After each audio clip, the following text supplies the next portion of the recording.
एक जंगल में एक नटखट बंदर रहता था। उसका नाम था मोंटू। मोंटू को दूसरों की चीज़ें चुराने और शरारत करने में बहुत मज़ा आता था। वह जंगल के सभी जानवरों को परेशान करता और उनकी चीज़ें चुरा लेता। सब जानवर उससे बहुत परेशान थे, लेकिन कोई भी उसे पकड़ नहीं पाता था।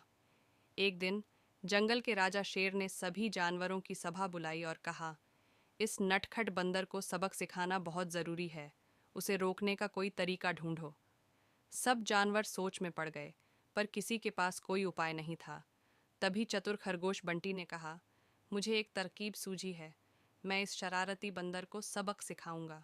अगले दिन बंटी ने अपने घर के बाहर एक बड़ा तरबूज रखा और उस पर बड़े बड़े अक्षरों में लिखा, इस तरबूज के अंदर मीठे मीठे आम छिपे हैं। यह देखकर मोंटू का मन ललचा गया। उसने सोचा, वाह, आम खाने को मिलेंगे और वो भी बिना मेहनत के। बंदर ने बिना सोचे समझे उस तरबूज को तोड़ने की कोशिश की, लेकिन तरबूज बहुत बड़ा और मजबूत था। मोंटू ने जोर लगाकर तरबूज में छेद किया और अपना हाथ अंदर डाला, लेकिन अरे, अंदर आम नहीं थे, बल्कि तरबूज खाली था। बंदर का हाथ तरबूज के अंदर फंस गया। मोंटू ने हाथ निकालने की कोशिश की, लेकिन हाथ अटक गया। जितना जोर लगाता उतना ही हाथ और फंस जाता। अब मोंटू फंस चुका था और उसकी हालत देखकर सारे जानवर हंसने लगे।